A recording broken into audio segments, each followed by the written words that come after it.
فرمایا رمضان کا وہ مہینہ ہے جس میں ہم نے قرآن مجید کو نازل فرمایا۔ یہ بہت بڑی عظمت کی بات ہے کہ اللہ کی وہ آخری اور لاریب کتاب جس میں اللہ تعالیٰ نے تمام علوم کو بیان فرمایا، اولین اور آخرین کی خبریں ارشاد فرمائی، جس کے اندر اللہ تبارک و تعالیٰ نے کائنات کو سارا دستور دیا، جینے کا ڈھب اور سلیقہ سکھایا۔ وہ عظمتوں والی کتاب بھی اللہ نے ماہ رمضان میں نازل فرمائی۔ مسلمانوں کے ساتھ یہ ہوا ہے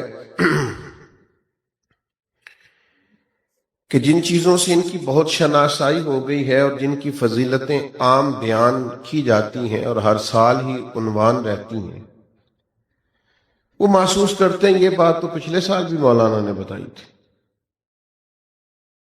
یہ تو پچھلے سال بھی ہمارے سامنے بیان ہوا تھا۔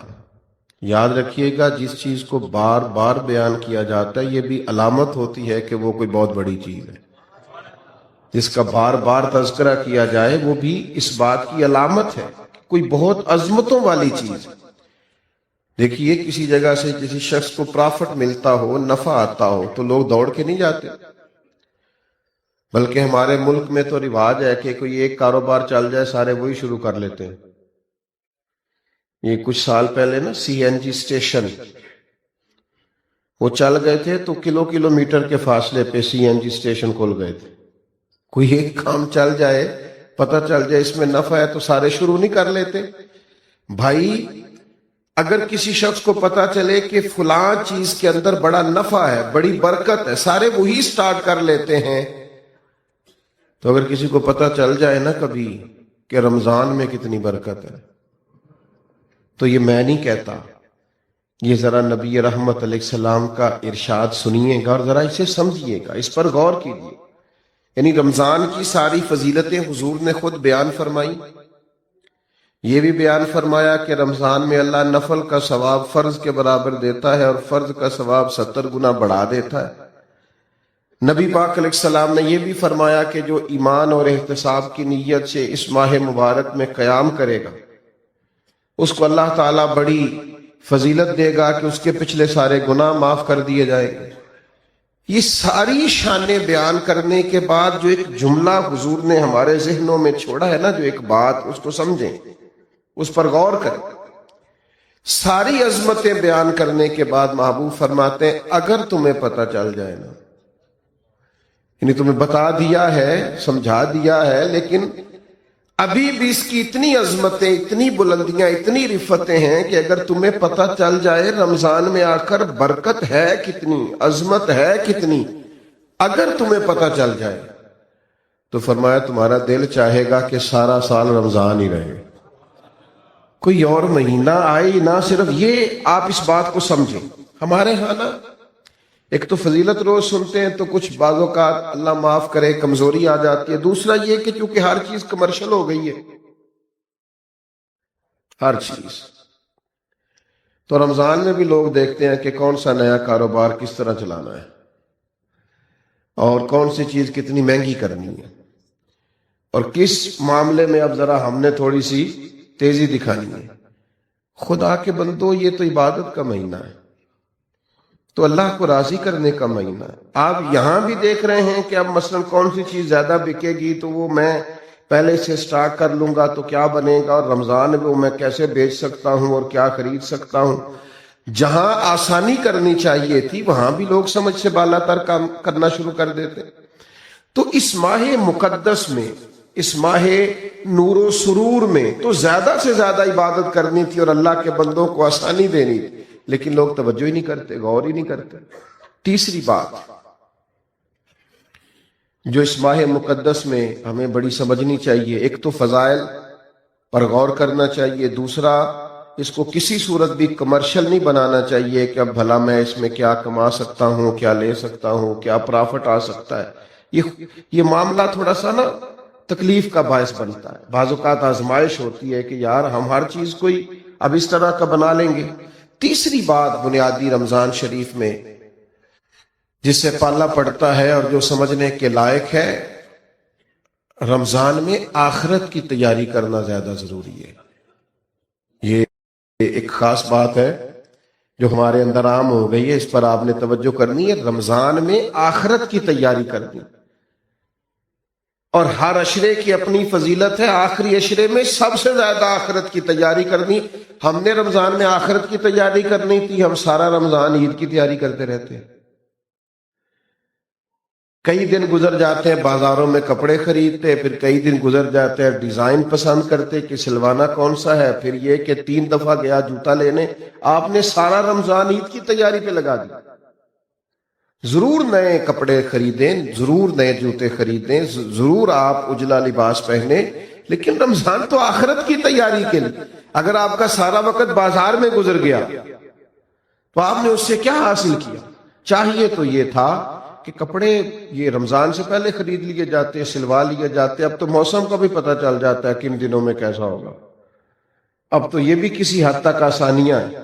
رمضان المبارک سے پہلے سارے لین دین کر لیے جاتے۔ بزرگوں کی، صحابہ کی ایک بڑی تعداد تھی جو مہینہ مسجد میں گزارتے تھے رمضان۔ کہتے تھے وقت ضائع نہیں کرنا، پتہ نہیں دوبارہ ہاتھ آئے کہ نہ آئے، اس کو ضائع نہیں کرنا۔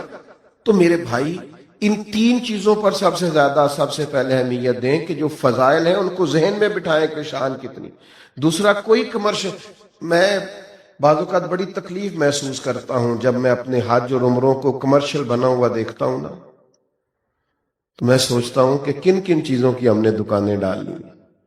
ضرور آپ اس سے جس حد تک ہو سکے آپ کام کریں، لیکن یہ کہ آپ نے ہر چیز کو بیچنا خریدنا شروع کر دیا ہے۔ یہی حال رمضان کے ساتھ ہوتا ہے۔ بہت سارے معاملات میں ہم دیکھتے ہیں کہ کمرشلزم بڑا عروج پہ، اور تیسری بات یہ کہ سارا ٹائم نئے نئے ملبوسات خریدنے میں ضائع کر دیتے ہیں۔ تو 3 باتیں تو یہ سمجھیں۔ پھر 3 عبادات ہیں رمضان کی۔ پہلے تو روزہ رکھنا ہے، اور روزہ اس طرح رکھنا ہے کہ روزہ صرف پیٹ کا نہ ہو، تھوڑا زبان کا بھی ہو۔ حضور نے فرمایا تم سے کوئی لڑنا جھگڑنا چاہے تو اسے کہہ دو میں نے روزہ رکھا ہوا ہے۔ فرمایا جس نے جھوٹ بولنا نہیں چھوڑا، غیبت نہیں چھوڑی، اس کے بھوکا پیاسا رہنے کی اللہ کو کوئی ضرورت نہیں ہے۔ آپ یہ پابندی کر کے دیکھیں۔ روزہ تقوی کا سبق اور درس دیتا ہے۔ تھوڑا اپنے آپ کو پابند کریں کہ رمضان المبارک کا ماہ نور ہے، میں نے جھوٹ زبان سے نکالنا ہی نہیں، میں نے کوئی خلاف واقعہ بات نہیں کرنی، کچھ بھی ہو جائے مجھے زیادہ گفتگو ہی نہیں کرنی چونکہ میں روزہ دار ہوں۔ حضور علیہ السلام کی بارگاہ میں خواتین حاضر ہوئی تھیں، تو انہوں نے کہا کہ ہم نے روزہ رکھا ہوا ہے۔ تو محبوب نے فرمایا یہاں قے تو کرو۔ تو قے کی تو گوشت کے لوتھڑے اور بوٹیاں ان کے حلق سے نکلی۔ تو کریم فرمانے لگے تم نے وہاں بیٹھ کے غیبت نہیں کی؟ تو حالت روزہ میں تم نے مردہ بھائی کا گوشت نہیں کھایا؟ تم نے غیبت نہیں کی؟ تو بھئی آپ نے جب روزہ رکھنا ہے تو پھر تھوڑا سا اپنے آپ کو سمجھانا ہے۔ کوئی جھوٹ نہیں، کوئی غیبت نہیں، کوئی بدی نہیں، کوئی بددیانتی نہیں، کوئی بد نظری نہیں، کوئی بے حیائی نہیں۔ رمضان المبارک کا چاند طلوع ہوتے ہی اب اپنے آپ کو پورے طور پر کنٹرول کریں۔ رمضان محتاط رہنے کا مہینہ ہے، اس میں تھوڑی سی احتیاط کریں، اس میں تھوڑا سا غور کریں۔ اور اب تو الزام بھی کسی پہ نہیں دے سکتے کہ فلانے نے کرایا، شیطان تو ویسے ہی قید ہوتا ہے۔ اب تو اس کا نام لے کے جان بھی نہیں چھوٹے گی، وہ تو قید میں ہے۔ اب تو اپنے آپ پر پابندی ہی لگانی ہے۔ اب تو یہ کہ کنٹرول کرنا ہے۔ تو پہلی بات یہ کہ روزے کو بڑے حسن کے ساتھ ادا کریں، بڑی پاکیزگی کے ساتھ۔ روزہ بڑی نعمت ہے۔ آپ یقین کریں روزہ رکھا ہوا ہوتا ہے نا انسان نے تو عجیب سی وہ روحانیت محسوس کرتا ہے۔ روزہ عقیدہ توحید کا بہت بڑا اظہار ہے۔ پتہ چلتا ہے کہ یہ بندہ رب کو ماننے والا ہے۔ کیوں کہ آپ گھر کے اندر اکیلے ہیں اور دروازے سارے بند ہیں اور کھانے کو ہر چیز پڑی ہے، تو کیوں نہیں کھول کھا رہے آپ چوری لوگوں سے؟ بہت ساری عبادات میں لوگ معاذ اللہ دکھاوا نہیں کر لیتے۔ ہر چیز موجود ہے گھر میں، فریزر بھرا ہوا ہے انواع و اقسام کی چیزوں سے، کیوں نہیں کھا رہے؟ اس لیے نہیں کھا رہے کہ میرا رب مجھے دیکھ رہا ہے۔ عقیدہ توحید کی اتنی مضبوطی حالت روزہ میں حاصل ہوتی ہے کہ بندہ نور علی نور ہو جاتا ہے۔ تو یہ ایک بہت بڑی پریکٹس ہے رمضان المبارک کے اندر کہ پھر انسان اپنی مجموعی زندگی میں اسے لاگو کرے کہ مجھے صرف کیمرے کی آنکھ نہیں دیکھ رہی، مجھے وہ رب دیکھ رہا ہے جسے نہ اونگ آتی ہے نہ نیند آتی ہے۔ یہ بہت بڑی ایک سعادت ہے، اور آپ پھر اس سے جو روحانیت پھوٹتی ہے، جو جلوے بنتے ہیں، جو رعنائی پیدا ہوتی ہے، حضور علیہ السلام نے فرمایا رب کو تو روزہ دار کے منہ سے جو خوشبو آتی ہے وہی بڑی پیاری لگتی ہے، اللہ کو پسند بڑی، وہ جو تیرے منہ سے بو آتی، خوشبو آتی، وہ اللہ کو محبوب ہے۔ تو روحانیت کے ساتھ روزہ رکھا جائے۔ دوسری بات، رمضان اور قرآن کا آپس میں بڑا تعلق ہے۔ ابھی میں نے آیت پڑھی نا، شہر رمضان الذی انزل فیہ القرآن، رمضان اور قرآن کا آپس میں بڑا گہرا رشتہ ہے۔ نبی کریم صلی اللہ تعالی علیہ وسلم کی بارگاہ میں حضرت جبریل امین علیہ السلام رمضان میں حاضر ہوتے تھے اور قرآن مجید کا دور کرتے تھے۔ بڑے خوش نصیب ہیں وہ حفاظ کرام جو قرآن مجید کا دور کر رہے ہوتے ہیں۔ نبی کریم حضرت جبریل امین کو قرآن مجید سناتے، پھر حضرت جبریل امین حضور کو قرآن مجید سناتے۔ یہ مسجدوں میں جب حفاظ، قراء، آئمہ یہ بیٹھ کر قرآن مجید پڑھ رہے ہوتے ہیں تو یہ ان جلووں کی یاد تازہ کرتے ہیں جو جلوے محبوب نے دکھائے اور حضرت جبریل امین کے ساتھ دور فرمایا۔ رمضان المبارک میں خوب قرآن مجید پڑھیں اور قرآن مجید سے جڑ جائیں اور قرآن مجید کی لذت پیدا کریں۔ دیکھیں اللہ کا فضل ہے امت پر، یہ کبھی نہیں ہو سکتا کہ کہیں مسجد موجود ہو اور حافظ موجود نہ ہو۔ یہ تو ہو سکتا ہے کہ کسی حافظ کو مسجد نہ ملے اور وہ رہ جائے، اس دفعہ قرآن مجید نہیں سنا سکا۔ یہ نہیں ہو سکتا کہ کسی مسجد والوں کو حافظ نہیں ملا اور وہ قرآن مجید نہیں سن سکتے۔ یہ ممکن ہے۔ لوگ کہتے ہیں علماء کیا کر رہے ہیں، تو میں نے کہا ہے رمضان دیکھ لو نا کیا کر رہے ہیں۔ ہمارے مدارس نے اللہ کے فضل سے اتنے حفاظ بنا دیے کہ اب ہر معاملے میں آپ کو کہیں کمی نظر آ سکتی ہے، یہاں نہیں آئے گی اللہ کے فضل سے۔ نہ کبھی آپ یہ کہیں گے کہ آج مسجد میں جمعہ نہیں ہوا چونکہ جمعہ پڑھانے والا کوئی نہیں تھا۔ یہ اللہ نے امت پر فضل فرمایا، اہلیان پاکستان پر فضل فرمایا۔ تو قرآن مجید کے حافظ بھی ہیں، قاری بھی ہیں، عالم بھی ہیں، ترجمہ کرنے والے، تفسیر کرنے والے بھی موجود ہیں۔ اب ضرورت ان لوگوں کی ہے جو قرآن مجید سے محبت کریں۔ محفلوں میں رک کے آتے ہیں نا، فلانی نعت سناؤ نعت خاں کو، بڑی اچھی بات ہے، بھیجا کریں، لیکن کبھی کبھی نا یہ بھی رکا بھیجا کریں کہ دل بڑا کر رہا ہے سورہ رحمان سنائیں۔ اب ہلکے ہلکے بولیں آپ، اور کچھ نے تو صرف گورا ہی ہے بولے بھائی رکا آتا ہے نا جی فلانی نعت بڑی پسند ہے، تو بھائی ایک رکا لکھ کے بھیجو نا جناب، سورہ ملک بڑی پسند ہے ذرا سنائی جائے۔ یہ آپ رکا لکھے نا اور لکھ کے بھیجے نا، میرا دل کر رہا ہے سورہ ابراہیم کی تلاوت ہو، سورہ نوح کی تلاوت ہو، سورہ یوسف کی تلاوت، یہ بھی ذوق پیدا کریں، یہ بھی اپنے دل میں لائیں چیز۔ ہمارے ملک میں نا ایک رواج بن گیا ہے، ہر چیز کو مشکوک کر دو، شک پیدا کر دو، اور نہیں جی نہیں اس کے بغیر بھی گزارا ہو سکتا ہے، اور نہیں جی نہیں یہ کوئی فرض واجب نہیں ہے، اور نہیں جی یہ ضروری نہیں ہے، مزاج بن گیا۔ اور پھر اس طرح کے لوگ چونکہ انوکھی بات کرتے ہیں، یہ ہٹ کے بات کرتے ہیں، تو دل کو بڑی اچھی لگتی ہے، نفس بڑی جلدی قبول کرتا ہے۔ لوگ کہتے ہیں وہ فلاں مولانا اتنا پڑھا لکھا ہے، وہ کہہ رہا تھا کہ کوئی ضروری نہیں۔ کچھ سالوں سے نا ہمارے ملک میں تراویح کے خلاف بھی بڑا پراپوگنڈا ہوتا ہے اور بڑا جم کے ہوتا ہے۔ وہ جی فرض نہیں جی واجب نہیں، کس نے کہا ہے کہ فرض واجب ہے؟ لیکن سنت تو ہے نا، عبادت تو ہے نا۔ کیا جناب فاروق اعظم رضی اللہ تعالیٰ عنہ نے باقاعدہ جماعت نہیں کروائی؟ کیا نبی کریم علیہ السلام نے خود تشریف لا کر کے تراویح کی نماز نہیں پڑھائی؟ ہر چیز کو مشکوک بنا دینا۔ لوگ جڑے ہوئے ہیں، اللہ کے فضل سے آتے ہیں، اور سال میں ایک موقع بنتا ہے جب سنانے والے قرآن مجید سنا لیتے ہیں اور سننے والے سن لیتے۔ میں نے بوڑھے بزرگ دیکھے اپنی زندگی میں کہ ان کو دعوت دے رہا ہے کچھ شخص اور کہہ رہا ہے آج افطار میرے ساتھ کر لیں، تو وہ کہنے لگے یار میں نے نہ قرآن مجید اپنی مسجد میں سننا شروع کیا ہوا ہے اور میرا آج 23واں پارہ میرا دل نہیں کر رہا، تو میں ذرا مکمل کر لوں، 27 پہ ختم ہو جائے گا تو پھر میں آ جاؤں گا۔ یار کتنا مزہ آتا ہے یہ باتیں سن کے، کتنا ذائقہ آتا ہے کہ قرآن مجید سے بندہ جڑا ہوا ہے، اس کی ترتیب چل رہی ہے۔ اور اب تو میں ایسے دوستوں کو بھی جانتا ہوں کہ جو رات کو وہ ترجمے کے ساتھ ایک پارہ دیکھتے ہیں جو انہوں نے اگلی رات سننا ہوتا ہے، وہ دن بھر کہیں اس کا مطالعہ کرتے رہتے ہیں کہ پھر کچھ نہ کچھ شناسائی ہو جائے گی، رات کو سنیں گے تو مزہ دوبالا ہو جائے گا۔ تو لوگ قرآن مجید سے جڑے ہیں، اللہ کے کلام سے جڑے ہیں، قرآن پاک سے جڑے ہیں، اور آپ یہ ہے کہ مشورے دے رہے ہیں گھر بیٹھ کے کہ کوئی ضروری نہیں۔ کس نے کہا ہے ضروری ہے؟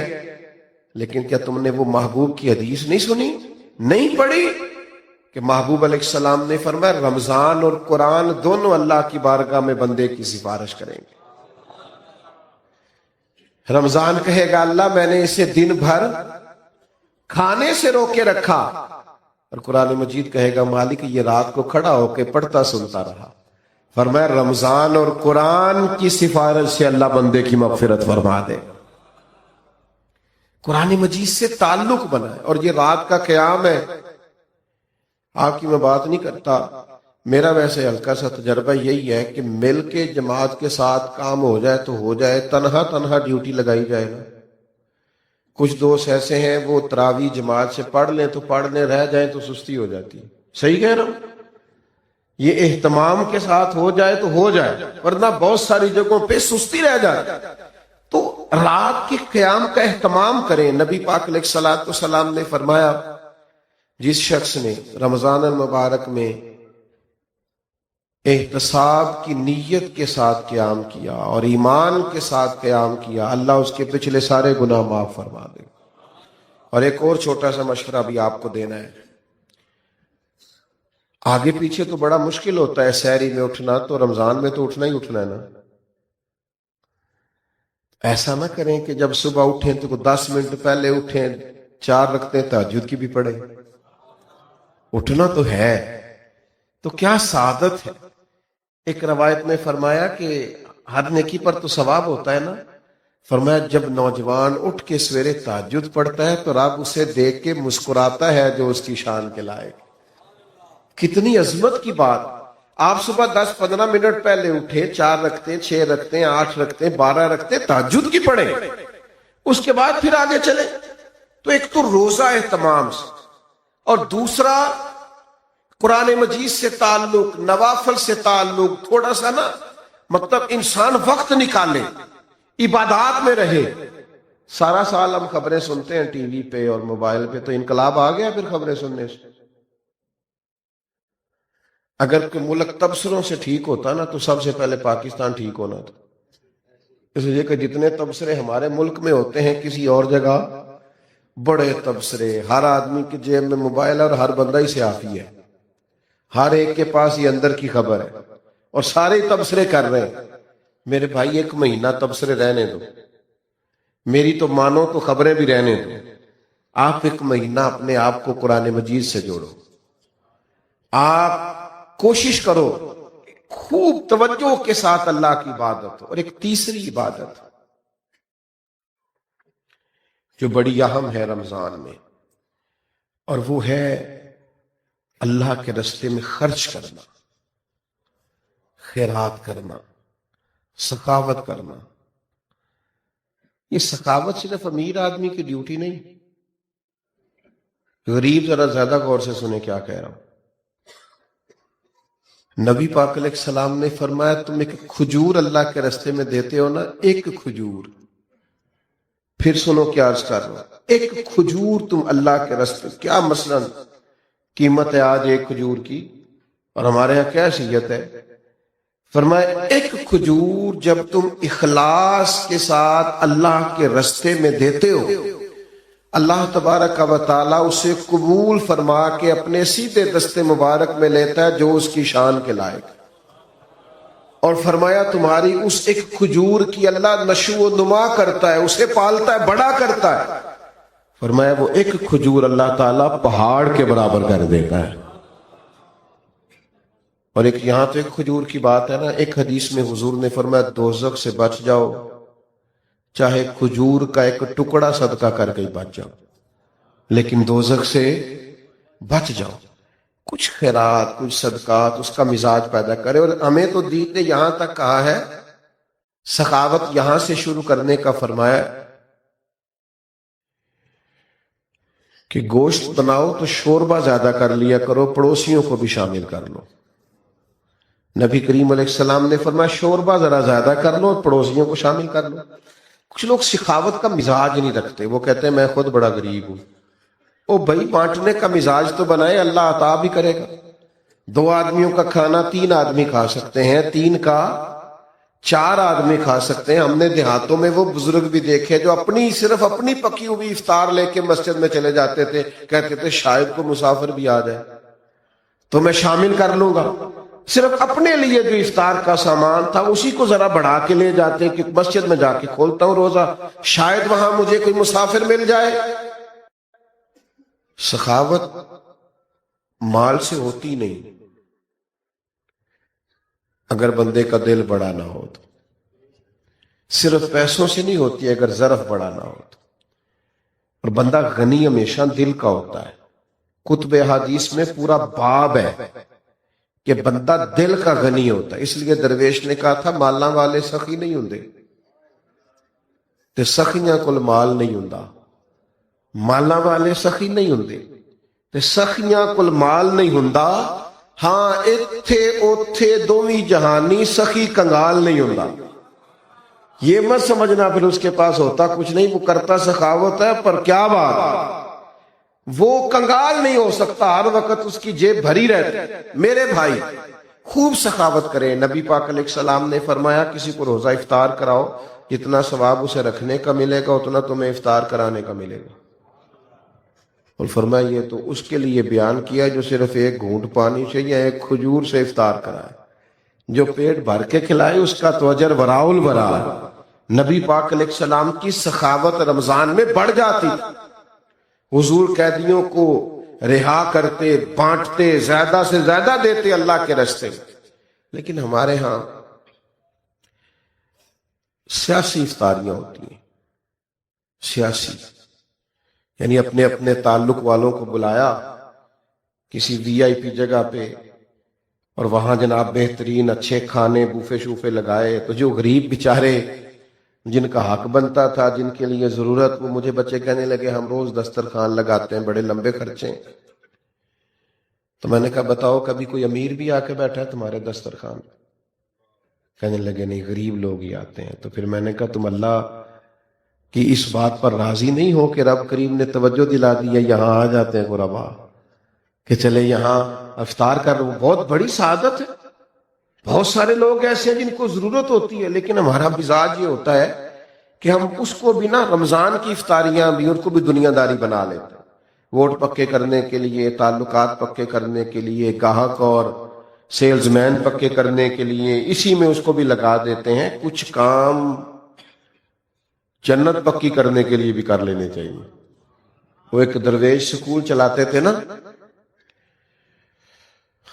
تو وہ جو بچہ بھی آ کے منت کرتا نا، ان کا وہ کلرک جو تھا، جو ایڈمن کا آدمی داخلہ کرتا تھا، تو فیس رکھی ہوئی تھی داخلے کی، تو وہ اس کے پاس لوگ جاتے، وہ فیس بتاتا، تو وہ آ کے ان سے کہتا جناب وہ فیس مانگ رہے تھا، اچھا اس کو فری داخل کر لو، غریب ہے.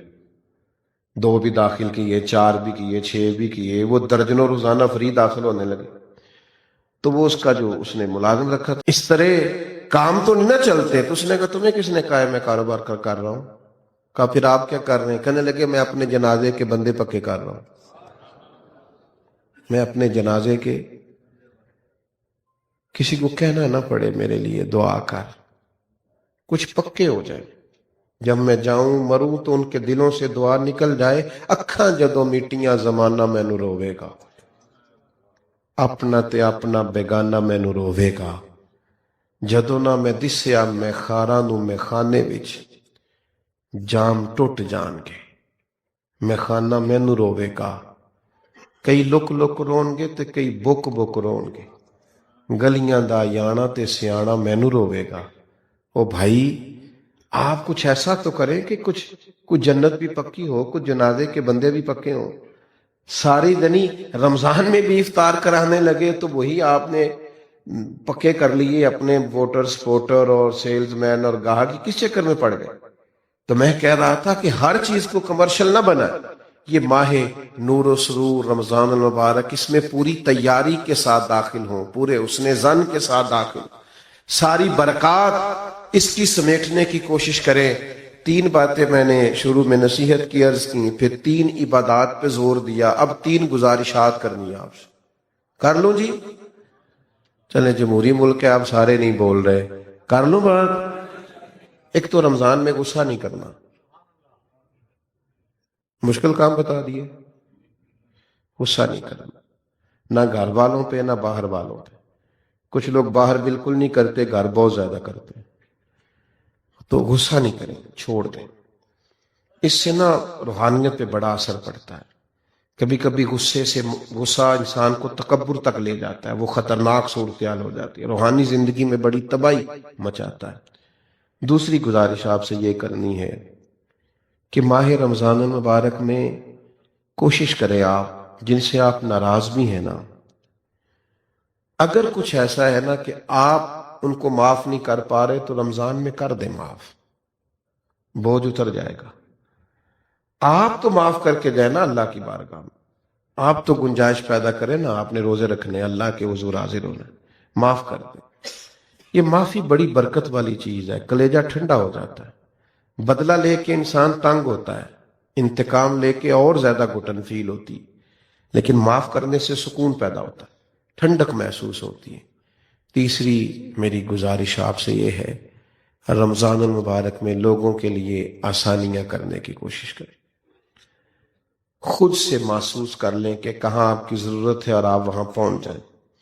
اگر آپ کہیں نماز پڑھنے کے لیے بھی جاتے ہیں تو ایثار کا مظاہرہ کریں، دوسروں کو گنجائش دے دیں، دوسروں کو موقع دے دیں. اگر آپ کا کہیں لین دین ہے اور سامنے والا تنگ دست ہے تو اس ماہ مبارک میں کم از کم اس کے لیے آسانی رکھیں، گنجائش کریں.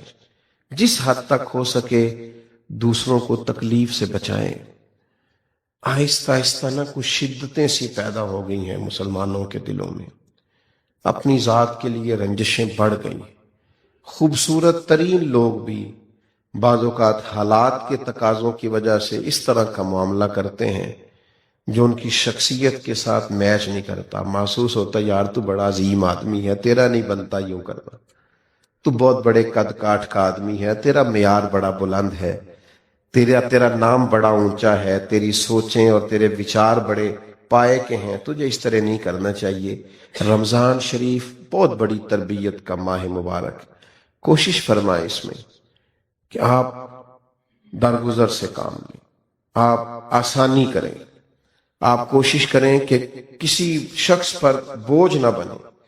میں تراویح پڑھنے کے لیے لوگ آیا کرتے تھے تو ایک دفعہ حافظ صاحب سے نا کچھ ان کو مشابہ زیادہ لگے سنانے میں، تو ایک دوست کہنے لگے کہ میں نے ان سے بات کرنی ہے. میں نے کہا آج نہ کرنا. کہنے لگے کیا مطلب؟ میں نے کہا آج آپ نے بات نہیں کرنی، اس لیے کہ وہ پہلے خود بڑے ڈسٹرب ہیں، وہ جو زیادہ لگے ہیں نا ان کو درمیان میں جا کے وہ پچھلوں کی انہوں نے ٹینشن لی ہے کہ میں تو اتنا یاد کیتا سی یہ کی بڑے ہیں، تو آپ کو نہیں پتا تو بوجھ کیوں بنے ہم کسی کی طبیعت پہ. تو آج نہ سارے ان کو شاباش دے کے گزر جاتے ہیں تو کل بات کریں گے. تو اللہ نے فضل کیا کل ایسا ہوا ہی کچھ نہیں. تو ہم بعض اوقات اتنا پریشرائز کر دیتے ہیں بعض چیزوں کو کہ جب کوئی بندہ پریشر میں آ کے کوئی کام کرتا ہے تو صحیح بھی کرنا ہونا تو اس سے غلط ہو جاتا ہے. تو تھوڑی گنجائش دینی ہے، لوگوں کے لیے آسانی کرنی ہے. کہیں بس اسٹاپ پہ، کہیں خریداری کے لیے جائیں، کسی جگہ بھی تھوڑی گنجائش دیں کہ جناب آپ پہلے کر لیں، میں انشاءاللہ کر لوں گا، میرے پاس وقت ہے، ٹائم ہے. تھوڑا سا حوصلہ بڑا کر کے جینے میں مزہ آئے گا، لطف اور سرور حاصل ہوگا. یہ بڑی خوبصورت بزم سجائی گئی اور پھر اتنے خوبصورت عنوان پر کہ ہم نے رمضان المبارک کے تعلق سے کچھ باتیں کی. پیارے بھائی، یہ ادب والی محفل ہے، آپ اگر بیٹھ جائیں گے تو سیاسی جلسہ نہیں. بھائی چپ کرانے والے بھی نہ بولیں، بٹھانے والے بول کے نہ بٹھائیں، مہربانی کریں، بس تھوڑی توجہ کریں. میں نے چند ایک باتیں کرنی ہے، اور تشریف رکھیں جی، بیٹھ جائیں بڑی محبت سے، جلدی سے، اتنی دیر نہ لگائیں فیصلہ کرنے میں، فٹافٹ بیٹھ جائیں، آپ بھی بیٹھ جائیں جلدی سے، بھیا موبائل والے بھائی بیٹھ جاؤ نیچے، اللہ تعالیٰ سلامت رکھے، آپ بھی تشریف رکھیں جی، بیٹھ جائیں، او موبائل والے بیٹے بیٹھ جاؤ، شاباش، اللہ سلامت رکھے آپ کو، اور مہنگے مہنگے موبائل دے، کبھی کبھی بند بھی کیا کریں، اللہ جزائے خیر دے، برکت دے، سلامتی عطا کرے۔ میرے دوستو، قرآن حکیم میں اللہ تعالیٰ نے نبی پاک صلی اللہ تعالیٰ علیہ وسلم کی جو شانیں بیان فرمائی ہیں، تو ایک شان محبوب کی یہ بیان کی ہے کہ وَدَاعِيًا إِلَى اللَّهِ بِإِذْنِهِ وَسِرَاجًا مُنِيرًا، فرمایا ہم نے اپنے محبوب علیہ السلام کو اللہ کی جانب دعوت دینے والا بنا کے بھیجا ہے، اللہ کے حکم کے ساتھ، وَسِرَاجًا مُنِيرًا، اور چمکتا ہوا آفتاب بنا کے بھیجا ہے۔ نبی پاک صلی اللہ تعالیٰ علیہ وسلم نے لوگوں کو اللہ کی جانب دعوت دی، رسول پاک صلی اللہ علیہ وسلم نے لوگوں کو صبر سکھایا، یقین کامل سکھایا، حضور نے لوگوں کو اللہ کی بندگی سکھائی۔ جو لوگ اوہام پرستی کا شکار تھے، طرح طرح کی خرافات ان کے عقائد میں آ چکی تھیں، ان کے عقیدوں کی درستگی کے لیے نبی پاک علیہ السلام نے جد و جہد فرمائی۔ اس کی آواز پہلے ٹھیک تھی جی، اس مائک کی، اب پھٹنے لگی۔ میرے بھائیوں، انسان کو جو سکون ملتا ہے نا، اس کے دل کو جو تسلی ملتی ہے، وہ اس کے عقیدے کی بنیاد پر ملتی ہے۔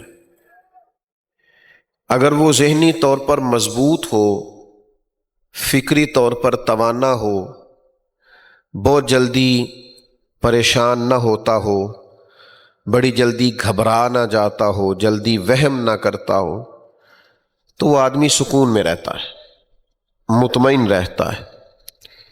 اور نبی پاک صلی اللہ علیہ وسلم کی یہ جو شان ہے نا، میری طرف دیکھ رہے ہیں نا آپ، حضور کی یہ جو شان ہے نا کہ حضور داعیہ الی اللہ ہیں، تو یہ میرے کریم کی وہ والی شان ہے کہ جس میں نبی پاک علیہ السلام نے لوگوں کو عقیدہ توحید و رسالت کی بنیاد پر فکری اور ذہنی طور پر طاقتور کیا ہے، لوگوں کو مضبوط نظریات دیے ہیں۔ عرب کے لوگ عجیب و غریب قسم کی اوہام پرستی کا شکار تھے، وہ سارے کپڑے اتار کر معاذ اللہ بیت اللہ کا طواف کرتے تھے، وہ جب قربانیاں کرتے تو ان کا گوشت بیت اللہ شریف کی دیواروں سے مل دیتے، اس کو وہ قبولیت کی علامت جانتے تھے۔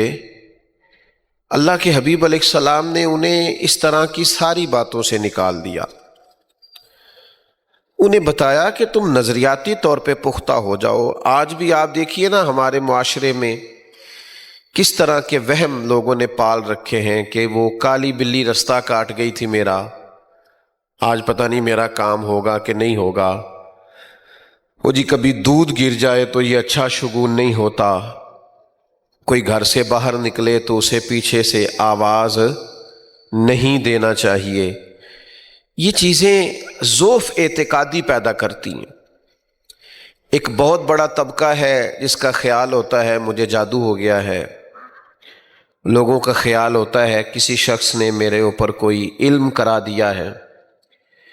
وہ ضعف اعتقادی جو سانپ سے بہت زیادہ ڈرتے ہیں، وہ آہستہ آہستہ رسی سے بھی ڈرنے لگتے ہیں۔ پھر اس طرح کے جملے بھی ہمیں معاشرے میں سننے کو ملتے ہیں کہ کسی نے بندش کرا دی ہے اور میرا کاروبار اور میرا رزق کا معاملہ چل نہیں رہا، آپ مجھے بتائیے گا یہ ہو سکتا صحیح ہے کہ اللہ نے کسی کی طرف رزق بھیجا ہو، رستے میں کسی نے باندھ دیا ہو؟ کس طرح کی بات کرتے ہیں؟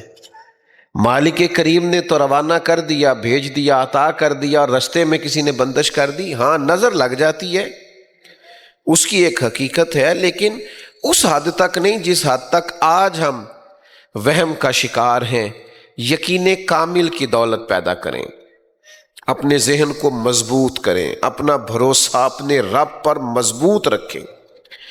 جب آپ اللہ اور اس کے رسول کے وعدوں پر یقین کامل رکھیں گے تو زندگی میں اطمینان آ جائے گا، زندگی میں سکون آ جائے گا، آپ کو محسوس ہوگا کہ زندگی ایک خوبصورتی کی طرف چلی گئی ہے۔ دیکھیے سیدنا بلال حبشی رضی اللہ تعالیٰ عنہ کے پاس کوئی بہت بڑی حویلی نہیں تھی مدینہ منورہ میں، وہ بہت بڑی جائیدادوں کے مالک نہیں تھے، مسجد میں سویا کرتے تھے، لیکن زندگی میں اطمینان بڑا تھا، قرار بڑا تھا، سکون بڑا تھا۔ کیوں؟ اس لیے کہ اللہ کے محبوب علیہ السلام نے ان سے فرمایا کہ بلال، میں نے معراج کی رات جنت میں بھی تمہارے چلنے کی آواز سنی۔ تو ان کو اطمینان ہو گیا تھا کہ جب اللہ رسول کی بارگاہ میں ایک مقام ہے تو پھر کیا ضرورت ہے، کیا حاجت ہے بہت ساری چیزوں میں پریشان ہونے کی۔ ہم نہ بڑی جلدی الجھ جاتے ہیں۔ مجھے بتائیے کچھ چیزیں ایسی ہیں جو خالص اللہ تبارک و تعالیٰ کا فیصلہ ہے، اور ہمیں پتہ ہے کہ یہ میرے اللہ کریم نے، میں نے کس خاندان میں پیدا ہونا تھا، یہ فیصلہ میرے کریم رب کا ہے۔ عمر کتنی ہوگی، فیصلہ میرے کریم رب کا ہے۔ رزق کتنا ملے گا، فیصلہ میرے کریم رب کا ہے۔ تو پھر جس خاندان میں اللہ نے پیدا کیا ہمیں بھی وہ خاندان پسند ہونا چاہیے، پھر جس جگہ اللہ نے ہمیں بٹھایا ہے ہمیں بھی وہاں مطمئن ہونا چاہیے، پھر رب کریم نے جو ہمارے لیے مقدر فرمایا ہے ہمیں اس پر راضی رہنا چاہیے۔ ہم کیا کرتے ہیں، ہم الجھتے ہیں، ہم بے چین ہوتے ہیں، ان چیزوں کا حصول کرتے ہیں جو چیزیں اللہ تعالیٰ نے کسی اور کو دی ہیں اپنے فضل کے ساتھ، اس سے حسد بھی پیدا ہوتا ہے، بعض اوقات مخالفت بھی پیدا ہوتی ہے، بعض اوقات عداوت بھی پیدا ہوتی ہے۔ اپنے مالک کی ذات پر بھروسہ کریں، اپنے رب کریم کی ذات پر توکل کریں۔ ایک صحابی تھے حضرت عوف بن مالک رضی اللہ تعالیٰ عنہ، وہ فرماتے میرے گھر میں بڑی غربت آ گئی، اور ساتھ یہ ہوا کہ میرا بیٹا بھی کفار نے قید کر لیا، تو میں بڑا پریشان ہو کے حضور کی بارگاہ میں حاضر ہوا۔ یا رسول اللہ صلی اللہ تعالی علیہ وسلم، ایک تو غربت، اوپر سے بیٹا بھی قید کر لیا گیا ہے۔ کئی دفعہ نا دکھ آتے ہیں تو سارے کٹھے ہی آ جاتے ہیں، پریشانیاں آتی ہیں تو ساری کٹھی آ جاتی ہیں۔ تو عرض کرنے لگے یا رسول اللہ صلی اللہ تعالی علیہ وسلم، ایک تو غریبی ہے، حالات ایسے ہیں، اوپر سے بیٹے کو کفار نے اغوا کر لیا۔ تو اللہ کے حبیب نے فرمایا اللہ پہ بھروسہ کرو اور تسبیح پڑھو۔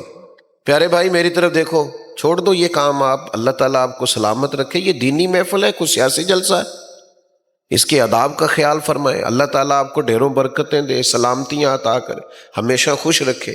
اس میں تو ایک فوٹو بھی نہ بنے گی تو پھر بھی گزارا ہوگا، اور ویسے بھی کچھ تصویریں رہنے دیں، کچھ ریکارڈ قیامت کے دن کے لیے بھی محفوظ رہنے دیں تاکہ اس کا اجر ملے۔ اللہ تعالیٰ آپ کو سلامتی عطا کرے۔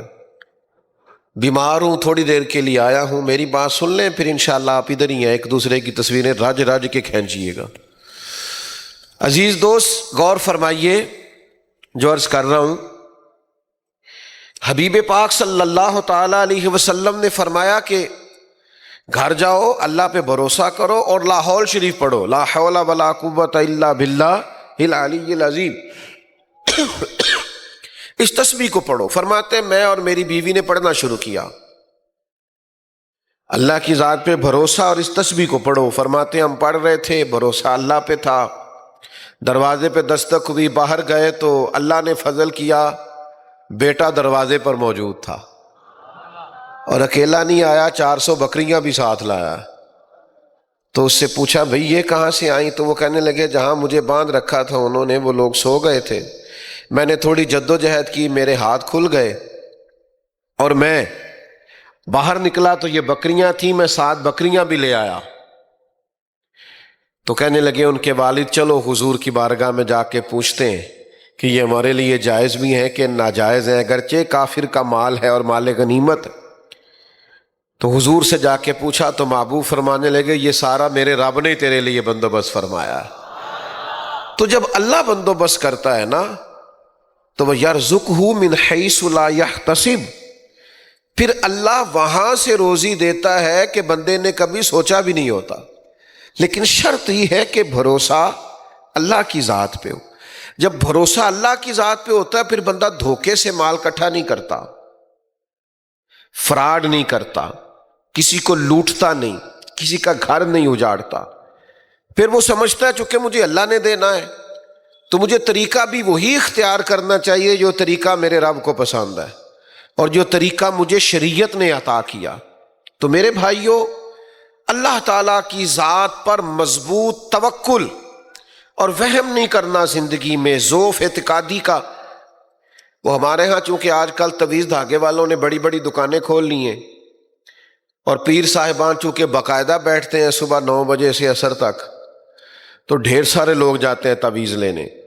اب ڈاکٹر اگر آپ کو یہ کہے کہ آپ کو بیماری کوئی نہیں تو آپ دوائی کھائیں گے؟ تو وہ کوئی دوائی آپ کو کوئی بیماری بتائی جائے گی تو آپ میڈیکل سٹور جو ان کی دکان کے باہر ہے وہاں سے کچھ خریدیں گے نا؟ بات کی سمجھ آ رہی؟ تو جب آپ تعویذ والے کے پاس جائیں گے تو وہ پہلے آپ کو بتائے گا کہ تینوں کسی نے کچھ کیتا ہے تو پھر ہی تسی تعویذ لاؤ گے نا۔ تو اگر وہ یہ لفظ بول دیتا ہے کسی نے کچھ کیا ہوا ہے تو پھر شک جاتا ہے۔ اس ظالم کو نہیں پتا کہ کتنے لوگوں کے بارے میں دل میں بدگمانی پیدا ہوتی ہے، نفرت پیدا ہوتی ہے، کتنے لوگوں کو بندہ دشمن سمجھنے لگتا ہے۔ تو میرے عزیز ان چکروں سے باہر آئیں۔ مومن کی ایک شان ہے، مومن کا ایک مقام ہے، مومن کا ایک مرتبہ ہے، مومن کے اعتقاد ہوتے ہیں، اس کے نظریات ہوتے ہیں، وہ اپنے نظریے کی بنیاد پر مضبوط ہوتا ہے۔ دیکھیے حضرت مولا علی شیر خدا رضی اللہ تعالیٰ عنہ بیمار ہو گئے تھے۔ ہمارے ہاں بہت سارے لوگ بیمار ہوتے ہیں تو سب سے زیادہ نقصان وہ بیمار اپنا کرتا ہے جو حوصلہ ہار جاتا ہے، جو ذہنی طور پر طاقتور رہتا ہے نا کہ یار اللہ بڑا کریم ہے، پہلے شفا دی تھی اب بھی فضل فرمائے گا۔ یہاں سے جو لوگ طاقتور ہوتے ہیں وہ طاقتور رہتے ہیں، لیکن اب حوصلہ کمزور کر بیٹھتے ہیں، بڑی جلدی پریشان ہو جاتے ہیں۔ مولا علی شیر خدا رضی اللہ تعالیٰ عنہ علیل تھے تو بعض صحابہ ان کی تیمارداری کے لیے حاضر ہوئے، تشریف لائے۔ تو مولا علی شیر خدا رضی اللہ تعالیٰ عنہ کو چونکہ بیمار آدمی کو نکاہت ہو جاتی ہے، کمزوری ہو جاتی، تو ان کی وہ کمزوری دیکھ کر بعض لوگ کہنے لگے کہ آپ تو بڑے بیمار ہیں، اللہ فضل کرے، ہمیں تو پریشانی ہو رہی۔ تو حضرت علی شیر خدا اگرچہ بیمار تھے اور اتنے بظاہر کمزور تھے کہ ان کو دیکھ کر دوسرے پریشان ہو رہے، اور حضرت علی شیر خدا کا ذرا یقین دیکھیے، فرمانے لگے آپ لوگ فکر نہ کریں، مجھے کچھ بھی نہیں ہوگا۔ آپ کی توجہ ہے نا میری بات پر؟ مجھے کچھ بھی، انہوں نے کہا وہ کیسے؟ فرمانے لگے وہ ایسے کہ ایک دفعہ میں بیمار ہوا تھا اور اللہ کے پیارے حبیب علیہ السلام میری تیمارداری کے لیے تشریف لائے، تو میں نے عرض کی یا رسول اللہ صلی اللہ علیہ وسلم بیماری کا بہت غلبہ ہوتا جا رہا ہے، میرے لیے دعا کریں۔ تو کریم فرمانے لگے علی فکر نہ کرو، بیماری سے کچھ بھی نہیں ہوگا، تم تو اس وقت دنیا سے جاؤ گے جب داڑھی خون سے رنگین ہوگی، یعنی خنجر یا تلوار کا وار ہوگا، شہادت ملے گی، بیماری سے دنیا سے جانا نہیں ہے۔ تو حضرت علی فرمانے لگے چونکہ حضور نے فرمایا ہے لہذا ساڈے نبی دی زبان ساڈے واسطے قرآن، تو بیماری ہمارا کچھ بگاڑ سکتی نہیں۔ تو میرے بھائی نہ تعویذ دھاگا، نہ کوئی کسی کی بندش، نہ جناب بیماری، نہ دشمنوں کا خوف۔ کہ کچھ لوگ کہتے ہیں میرے سارے رشتہ دار میرے خلاف ہو گئے، تو میں نے کہا رشتہ دار ولی کس کو مانتے ہیں؟ کوئی ایسا رشتہ دار آپ نے دیکھا جس کو ولی مانتے ہو؟ اللہ ماشاء اللہ تھوڑے بہت مسئلے سب گھروں میں ہی ہوتے۔ اب سارا دن پریشان رہنا، رشتہ دار ناراض ہو گئے، علاقے والے خلاف ہو گئے، فلانا مخالف ہو گیا، بھائی آپ کس چکر میں پڑے ہوئے ہیں؟ صرف ایک ناراضگی سے ڈریں، وہ ہے رب رسول کی ناراضگی۔ ڈرے کہ کہیں اللہ رسول نہ ناراض ہو جائے، اور رب رسول اگر ناراض ہو جائے تو ساری دنیا راضی ہو بھی تو انسان کے پلے کچھ نہیں رہتا، اور اللہ رسول ہو راضی تو کائنات ساری بگڑ بھی جائے تو انسان کا کوئی بگاڑ سکتا؟ تو اللہ رسول کو راضی کریں۔ وَرِضْوَانٌ مِّنَ اللَّهِ اکبر، سب سے بڑی تو اللہ کی رضا ہے، تو اللہ کی رضا پر توجہ کرنے کی بجائے آپ اگر ادھر ادھر توجہ کریں گے اور پریشان ہوں گے کہ فلاں میرا مخالف ہو گیا، فلاں میرا مخالف ہوگا، تو کچھ بھی نہیں ہوا، کچھ بھی اس سے نہیں بگڑتا۔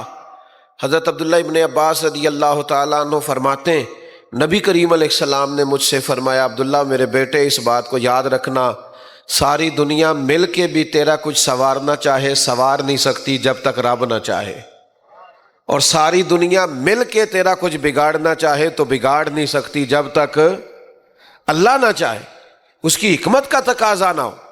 تو میرے عزیز، سہمے رہنا، ڈرے رہنا، پریشان رہنا اور ڈسٹرب رہنا اور بلا وجہ الجھے رہنا اور بلا وجہ آزمائش کا حصہ رہنا، اس سے بچنا نہایت ضروری ہے۔ آپ مطمئن زندگی گزاریں، خوبصورت زندگی گزاریں، رب رسول کے وعدوں پر یقین رکھیں، ادھر ادھر الجھنے کی ضرورت ہی نہیں ہے، دائیں بائیں دیکھنے کی۔ ہم سارے نا چھوٹی موٹی سیاست کرتے ہیں، چھوٹی موٹی سیاست سارے کرتے ہیں، لوگوں کو راضی رکھنے کی کوشش کرتے ہیں۔ جس ولیمے پہ میں نہیں جا سکا میں نے بیٹا بھیج دیا ہے، جس دعوت میں میں نہیں جا سکا میں نے فون کر کے بڑی عاجزی سے معذرت کر لی، ادھر بھی میں راضی رکھنا چاہتا ہوں ادھر بھی میں راضی رکھنا، یہ رویہ درست نہیں ہے۔ آپ کوشش کریں خیر کے کاموں میں لوگوں کو راضی رکھنے کی، لیکن محض لوگوں کو راضی رکھنے کی کوشش نہ کریں، لوگوں کو بھی راضی رکھیں تو اللہ کی رضا کے لیے راضی رکھیں۔ آپ کسی سے بھی، وہ ایک بزرگ تھے نا تو فرمایا کرتے تھے میں تو بال بچوں کی خدمت بھی صرف اس لیے کرتا ہوں اور ماں باپ کی ڈیوٹی بھی صرف خدمت اس لیے کرتا ہوں کہ یہ بھی اللہ رسول کا حکم ہے، میرا اصل مطمع نظر رب رسول کو راضی کرنا ہے، تو میں تو سارے احکام اللہ رسول کے مان کے مخلوق کے بیچ گزارا کرتا ہوں۔ تو جیسا میں نے کہا تھا باتیں زیادہ نہیں کرنی، بس میں تھوڑی دیر میں اپنی گفتگو سمیٹ لوں گا۔ اس کے لیے ہمیں کرنا کیا ہے؟ یہ یقین کامل پیدا کرنے کے لیے کرنا کیا ہے؟ ذہنی طور پر مضبوط ہونے کے لیے کیا کرنا ہے؟ کون سا عمل کریں کہ ہم اس ساری ضعف اعتقادی سے نکل آئیں، آزمائش سے نکل آئیں، بے چینی سے نکل آئیں، الجھاؤ سے نکل آئیں، کیا کریں؟ تو اللہ تعالیٰ نے قرآن مجید میں فرمایا یا ایھا الذین آمنوا استعینوا بالصبر والصلاۃ، دو چیزوں سے مدد مانگنی، اے ایمان والو صبر اور نماز سے مدد مانگو۔ دنیا کے ہر قسم کے آزمائش سے جو آدمی طاقتور ہونا چاہتا ہے وہ صبر سے مدد لے، صبر سے۔ ساری طاقتوں کا مالک رب فرماتا ہے استعینوا بالصبر والصلاۃ، صبر اور نماز سے مدد مانگو۔ 100 کے قریب آیات ہیں قرآن مجید میں جو صبر کی بات کرتی ہیں، 500 کے قریب احادیث و آثار ہیں جو صبر کی بات کرتے ہیں۔ اور مولا علی شیر خدا رضی اللہ تعالیٰ عنہ فرماتے ہیں جو انسانی جسم میں سر کا مقام ہے وہ دین میں صبر کا مقام ہے، لیکن یہاں حوصلہ ہی نہیں کرتے لوگ، صبر ہی نہیں ہے، الجھاؤ، بے چینی، اضطراب، پریشانی، ہر وقت جو ہے وہ بے چینی کی باتیں کرنا، ہر وقت الجھے رہنا، ہر وقت کہنا فلاں کی وجہ سے میں ناکام ہو گیا، فلاں اگر ایسا نہ کرتا تو ایسا نہ ہوتا۔ صبر کریں، صبر سے مدد لیں، اور دوسرا نماز سے مدد حاصل کریں۔ ہمارے ہاں ڈھیر سارا طبقہ ہے جو نماز نہیں پڑھتا، مجھ سے ناراض نہ ہونا، نماز کی وضاحت کوئی نہیں کہ میرے پاس یہ وضاحت ہے کہ میں نماز نہیں پڑھتا، یہ اس کی وضاحت ہی کوئی نہیں، کیونکہ شریعت نے اس کی کوئی گنجائش نہیں رکھی۔ کھڑے ہو کے نہیں پڑھ سکتا تو بیٹھ کے پڑھے، بیٹھ کے نہیں پڑھ سکتا لیٹ کے پڑھے، اشارے سے پڑھے، وضاحت کوئی نہیں۔ آپ دلیل نہ دیں کہ میں اس لیے نہیں پڑھتا، یہ پڑھنی ہے، اس کی آپ کلیریفیکیشن دے رہے ہیں، آپ جھوٹ بول رہے ہیں، اس کی کوئی وضاحت ہی نہیں، کیوں نہیں پڑھتے، یہ پڑھنی پڑے گی۔ یہ حکم ہے، یہ کسی حال میں معاف نہیں ہے، آپ کو پڑھنا ہے نماز۔ تو نماز تو مدد کرتی ہے انسان کی مشکلات میں۔ آپ جب سجدہ کرتے ہیں تو گویا آپ اپنے آپ کو سمیٹ کے رب کے حضور پیش کر دیتے ہیں کہ مالک میں کمزور ہوں، جو کرنا ہے میرے رب نہیں کرنا ہے۔ یہ سجدہ، یہ نماز، یہ اللہ کی مدد لاتا ہے۔ جتنے زیادہ انسان سجدے کرتا جاتا ہے طاقتور ہوتا جاتا ہے۔ آپ کبھی یہ خوبصورت انداز دیکھیے نا نبی پاک علیہ السلام کا، کہ بارش نہیں ہوتی تھی تو حضور نماز پڑھتے تھے، اور اگر زیادہ ہوتی تھی تو پھر بھی محبوب دعا کی طرف متوجہ ہوتے تھے۔ اگر چاند سورج کو گرہن لگ جاتا تو نبی پاک نماز پڑھتے، حتیٰ کہ جنگوں کے موقع پر صفیں بھی سیدھی کراتے، وہ سارے قاعدے اور ضابطے بھی بناتے، لیکن ساری رات نبی کریم علیہ السلام نماز پڑھ کے گزار دیتے۔ رسول کریم صلی اللہ تعالی علیہ وسلم نے ہمیں سکھایا کہ جب تم اللہ کے حضور جھکتے ہو تمہیں اللہ کی مدد نصیب ہوتی ہے، جب تم صبر کا دامن تھامتے ہو اللہ تمہاری مدد کرتا ہے۔ تو زندگی کے اندر ایک تو عقیدے کو مضبوط رکھیں، الجھا نہ کریں، پریشان نہ ہوا کریں۔ لوگوں کے بگڑ جانے سے کچھ بھی نہیں ہوتا، عزت میرا رب عطا کرتا ہے۔